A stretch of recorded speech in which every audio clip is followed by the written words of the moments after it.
Pagod, hirap at puyat. Ito ang kadalasang dahilan ng maraming guro kaya wala na rin silang oras sa sarili para makapagpa-check up o makapagpagamot sa doktor.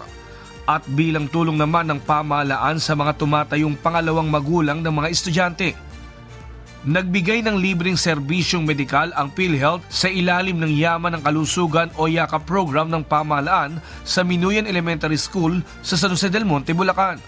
Alam din natin na sa sobrang dami ng inyong trabaho minsan nakakalimutan na ninyo kumain o kaya naman lagi kayong puyat. Kadalasan nawawalan na kayo ng panahon para tingnan ng lagay ng inyong kalusugan. Kaya inilunsad natin ang Yaman ng Kalusugan Program o yung YAKAP Caravan. At sa programang ito, ang serbisyong medikal ay ang lalapit na sa inyo. May libreng kasama po dyan ang libreng laboratory test, na mga urinalysis, blood work, konsultasyon, gamot, at pagsusuri ng inyong vital signs. Tiniyak din namin na naipamahagi ang Service Recognition Incentive para sa nakaraang taon. Dito nabigyan ng pagkakataon na makapag-avail ng libreng serbisyong medikal at laboratory test ang mga guro. Kasi tulad ng mga nakausap ko, may mga sakit sila pero wala silang pang laboratory, wala din silang pang initial na pampagamot, pansimula ng mga gastusin nila sa gastusing medical. Kaya napakalaking bagay nitong YAKAP program. At ako bilang guro, malaking bagay sa akin na meron ganito dahil baga natutugunan nito yung mga pangangailangan ko. Ako bilang anak din ng nagkaroon ng cancer dati. Hindi lang guro sa Minuyan Elementary School ang nakinabang sa YAKAP program, kundi pati na ang mga magulang at estudyanteng may karamdaman. Sa anak ko po, may heart disease po siya.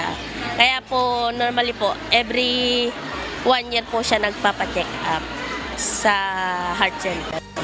Nagpa-consult din po ako sa YAKAP, sa x-ray at saka sa urine po. At least po ngayon, nakakalibre po. Hindi po, kasi po mahal po ang mga gamot, yung gano'n. Ano po, sobrang halaga po na ito kung sakaling magkasakit man po.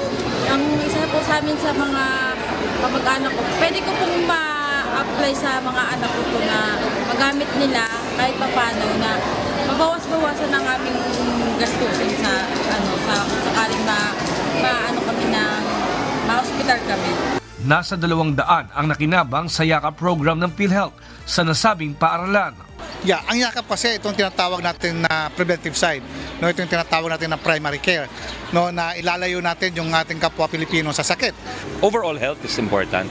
So, but ang common ailments dyan sa kids, yung mata nila, kasi apektado yung pagbabasa nila, pagka yung eyesight nila. So, malaking bagay yung pagpunta ng PhilHealth dito.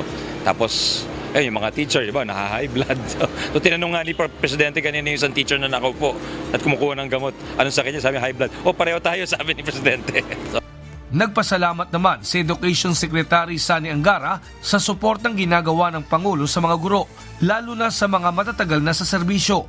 Nestor Torres, humahataw sa balita ngayon.